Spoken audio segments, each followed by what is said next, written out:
It was planned from the beginning. She denied being interested in the royal family, which she totally was. She married for money. It's very clear. She bagged the elephant. She was thrilled. She became a, quote, princess. Well, I know someone who knows the ex-husband who said she had a vision board with Prince Harry on it. Breaking right now, Meghan Kelly has just revealed much more. She was on a manhunt, not just for a British royal, but for Prince Harry himself. Picture this: a young Meghan Markle, long before she met Prince Harry, quietly pinning photos of the British royal family on a secret vision board in her apartment. Sounds far-fetched, right? But explosive whispers from her past say it's true. A close friend of Meghan's ex-husband, Hollywood producer Trevor Engelson, claims Meghan had a literal vision board outlining her royal ambitions. And not just any royal dream, she allegedly targeted Prince William I, the heir to the throne, as her ideal catch. When William was deemed out of reach, he'd already married Kate Middleton,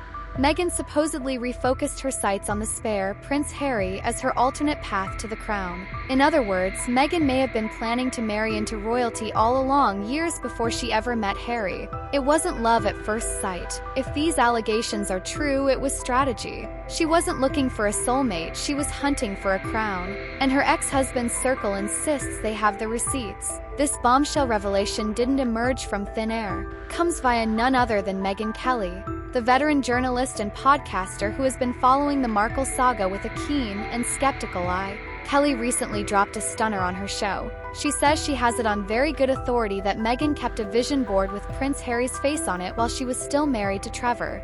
Yes, while married to another man, Meghan was allegedly mapping out her future with Britain's most famous princes. According to Kelly, a friend of Trevor Engelson confided that Meghan had a vision board with Prince Harry on it. Think about that. Meghan has always publicly downplayed any obsession with royalty, claiming she hardly knew about Harry or his world because she's American, but behind closed doors she may have been literally plotting her princess life in advance. It's a revelation that reframes everything we thought we knew about this fairy tale romance.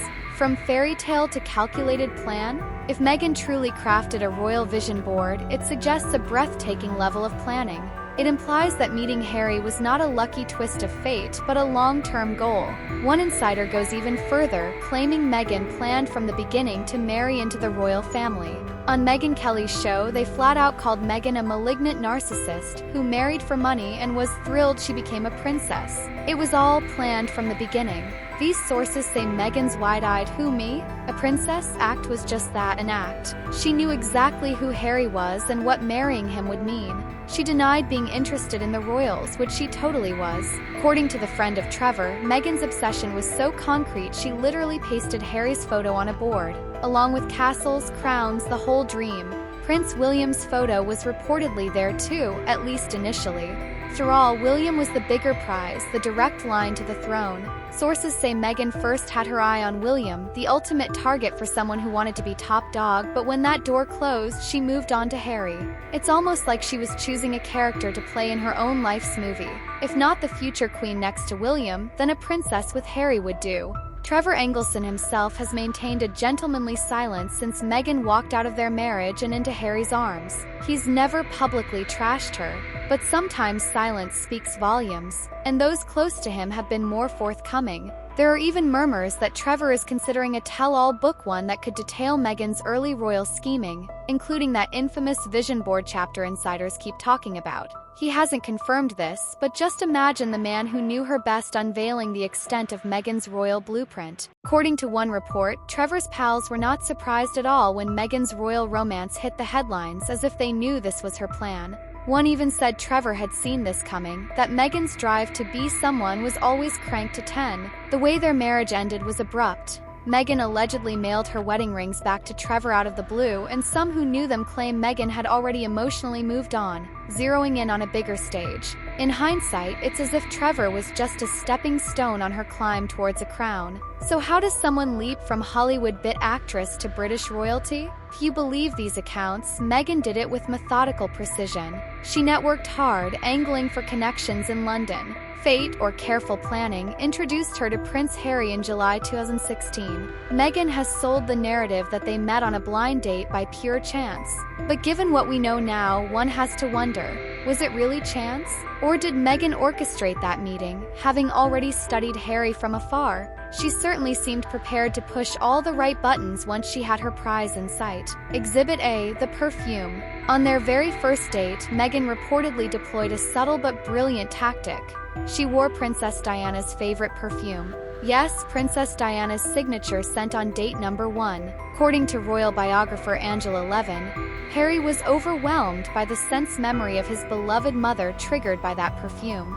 Think about the psychological impact. Harry, a man who has openly mourned Diana for decades, suddenly catches a whiff of the perfume his mother used to wear, while sitting across from a beautiful woman who is showing him interest. It hit him like a lightning bolt of emotion. By Levin's account, Harry was practically dazed. He later admitted he was so captivated by Meghan that his brain couldn't handle any more data during that first meeting. Meghan had studied the assignment well. Wearing Diana's perfume was no coincidence.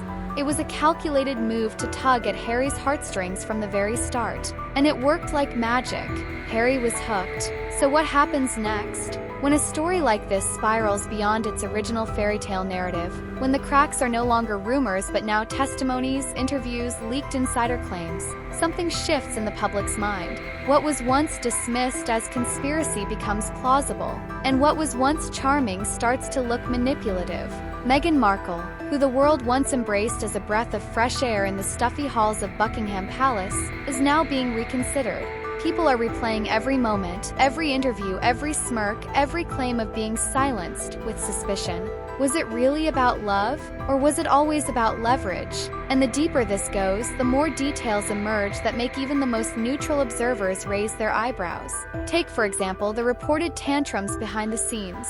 Not the made-up tabloid tales, but the ones former staff and royal insiders quietly confirmed. Reports say that Meghan not only clashed with palace aides, but that several staff members left abruptly, citing emotional distress. That's not typical for a Duchess honeymoon period. Palace life is demanding, yes, but it's a well-oiled machine, and rarely do you see mass resignations unless something truly untenable is happening. These weren't just employees walking out. They were staffers who had previously served royals with poise and calm under pressure. Yet Meghan reportedly reduced them to tears.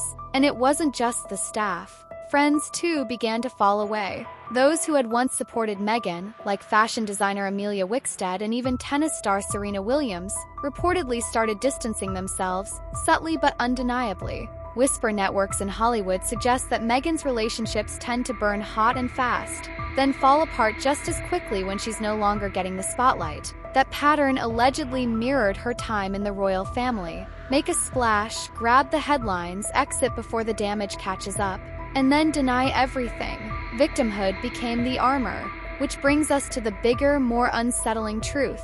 If Meghan was truly orchestrating a royal rise from the start, then what else was premeditated? Was Oprah pre-booked in her mental calendar from the moment the tiara was placed on her head? Did she always intend to walk away and tell her truth, regardless of how it might burn bridges? Because what's becoming clearer with each new revelation is that nothing Meghan does is ever spontaneous. It's measured, packaged, delivered. Even her charitable moves have been questioned. Critics point out that some of her most public philanthropic efforts, food drops, baby donations, charity visits, are often accompanied by high-resolution photos, stylists on call, and PR coverage released the same day. It's generosity, yes, but it's also branding, carefully calculated to reshape her public image while keeping her name in the headlines. And every time the press starts to forget her, something leaks. A new allegation, a new photo, a new podcast, a children's book. Something to revive the brand of Meghan, the Duchess of Reinvention. Now, the royal family, known for their silence, hasn't fought back publicly, but their quiet distancing says it all. When Harry and Meghan gave their bombshell Oprah interview, they didn't just burn a bridge, they set the entire Thames on fire. Allegations of racism, coldness, neglect. But those who knew the late Queen said she was heartbroken, not because of the scandal but because of the betrayal. She had reportedly welcomed Meghan at first, Privately concerned, yes, but publicly gracious. And yet Meghan repaid that kindness with a Netflix reenactment of curtsying and mockery, which many felt was a direct insult to the monarchy and, by extension, the Queen herself. And that's where the emotional core of this story lies. Not in the tabloids, not in the fashion critiques or drama with Kate, but in what this saga did to a family, to a grandmother, to a brother, to a country. Meghan didn't just leave the royal family, she scorched it on her way out. Queen passed not long after the chaos began. And while no one is blaming Meghan directly, the emotional toll she placed on that institution is undeniable. Even Harry's once light-hearted persona seems dulled. In every new photo, every public appearance, he looks different, older, tired, like a man who left everything familiar behind and is still trying to convince himself he made the right choice. And maybe that's the most tragic twist of all, because if Meghan really did plan this from the beginning, if the vision board was real, if Trevor's silence hides damning truths, if every step was part of a long con, then the person most manipulated wasn't the Queen or the press or the public.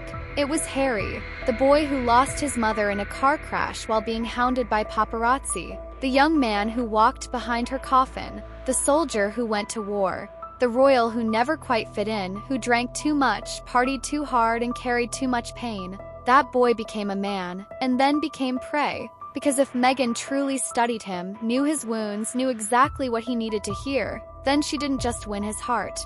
She hacked his soul. And now here we are, years later, thousands of miles away from the palace gates, with the spare prince turned Hollywood exile, and the self-made Duchess facing more scrutiny than ever. Her media deals crumble. Spotify walks away. Netflix gives side-eye. Public opinion sways. Even former supporters ask hard questions. And still, Meghan keeps going, keeps speaking, keeps curtsying to her own reflection in the mirror. What's left is the shadow of a marriage that once captivated the world. A marriage born of fairy tale headlines and Instagram highlights, now reduced to clickbait and court cases. The Sussexes are no longer symbols of hope.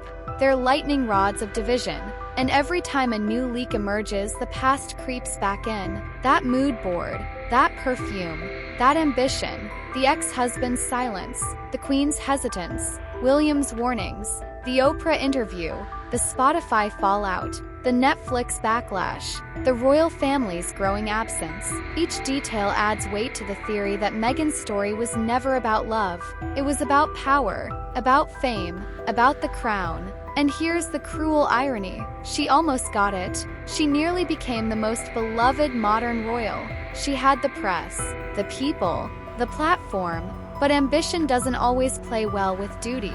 And in the end, the very thing she reached for, global adoration, slipped through her fingers like royal sand. So what do we make of it all? Was Meghan a brilliant strategist who executed her vision board dream to near perfection?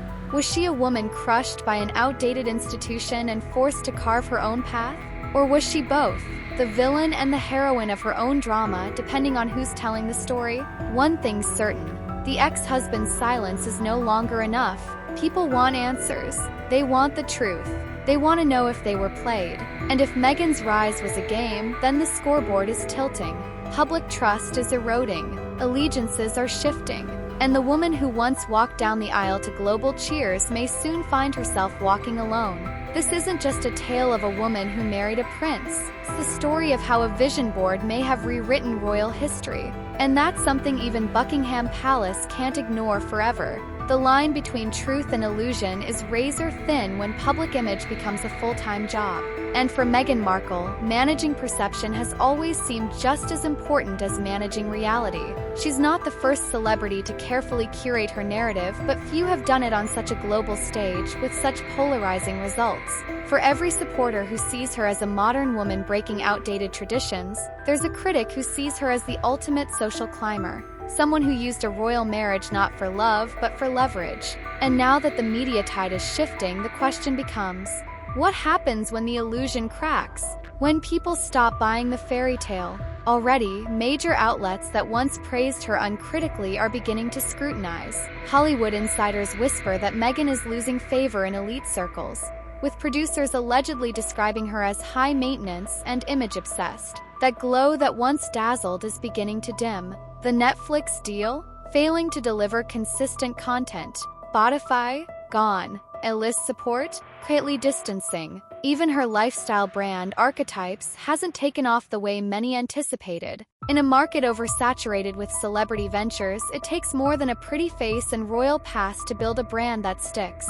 Consumers want authenticity. They want consistency. They want someone who shows up, delivers, and evolves. So far, Meghan has delivered flashes of brilliance, one good speech, a decent podcast episode, but not the sustained work ethic or charisma required to maintain long-term brand loyalty. And for someone who built her whole public persona on empowerment, the glaring contradiction is hard to ignore. Then there's the issue of the royal titles. Despite stepping away from official duties, Meghan and Harry continue to use their Duke and Duchess of Sussex titles for branding, particularly in the United States. It's one of the biggest points of contention among critics. You can't distance yourself from an institution while still profiting from its symbols.